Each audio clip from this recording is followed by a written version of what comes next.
Even after I moved out of my little small town into Newcastle and stuff, and it was just, there was more people to start hating, you know what I mean? And everywhere I'd go, people would yell shit out, oh, make a fucking video, you dickhead, you fucking attention seeker, you're a loser, you're wasting your time, you're never going to get anywhere. Like, even people that were friends with my parents would come into the pubs I'd work in and be like, oh, being internet famous, not paying the bills, is it, mate? Really? And I was so fucking petty, because I'm not a petty, salty person. I'd rather just keep getting further ahead in life than getting even. But I remember there was one day I was sitting around, I was having a good laugh, I was feeling good, and I called up one of the workplaces that one of these dudes worked at, and I was like, oh, hey, mate, it's Jackson here, just letting you know, I've officially, like, I'm a millionaire now. And I was like, fuck it, man, fuck it, this guy gave me shit. I'm like, you know, if you're going to dish it out, you best be prepared to take it back, you know? Because that's the problem. People will sit around and watch me get roasted and hated on and attacked by all these people. The moment I say one word back, it's like, oh, how dare you? You're a wanker. Oh, that guy's a flop. Or he's this. I'm like, no, mate. These people have been talking shit about me for the last fucking however many years for no reason, and I've just patiently ignored it. And now that I'm in a good place, I'm going to let them fucking know. You know what I mean? That's not arrogance. It's not even, you know, it might be a bit spiteful, but fuck it. Who was the dude? Just a guy that was like friends with like some parents. There's a few people. I'm not going to name anyone. I'll tell you a similar story, bro. And listen, I'm really proud of what you've done, man, because honestly, I think for you personally, having known you for the best part of the past half decade, I think, like, despite all the people, the shared experience that talk shit about like what you've done, etc., you've always kept a level head throughout the whole thing.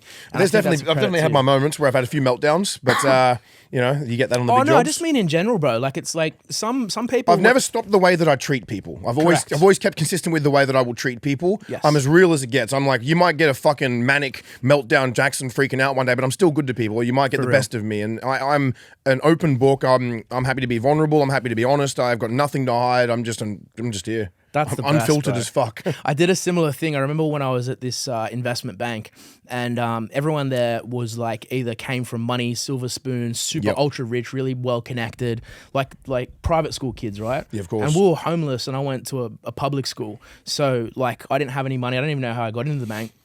And when I quit, they're like, well, he never really had anything, so whatever he starts, we don't think it's going to work. Like, he's a loser, blah, blah, blah. Yeah. Full mocked me to everybody, made fun of me, talked shit about me, same as you.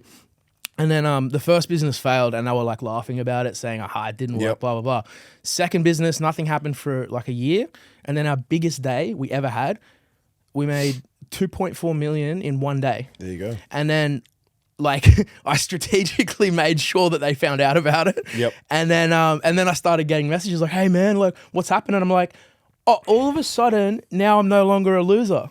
It's like, oh, he actually did something. Okay, maybe we were wrong. But it also relates to the story, you know, like something about like Usain Bolt. You know, he runs a 100-meter sprint in 9 seconds. He makes millions of dollars, whatever, greatness, all these gold medals. And people are like, oh, I can't believe he makes so much money for 9 seconds of running. And I'm like, yeah, but there's also fucking 20 years of early mornings, injuries, training, you know, being told he's going to fail, having no money, having to chase a dream that no one else believes in but yourself, you know what I mean? So I think it just comes, that's the thing, like you could be chopping away at this for years and years and years, making absolutely nothing, but it's that purpose and drive, you just got to keep on fucking going, you know what I mean? As corny as it sounds, and that's when you get to the point of, okay, every time I do a 9-second running race now, I'm making millions, you know what I mean? So I think it's a good analogy kind of thing. It's like the tip of the iceberg. Everyone sees this part. Like everyone sees this. Exactly right. But nobody sees under, that. yeah. Oh, Titanic man. saw it. That's the best.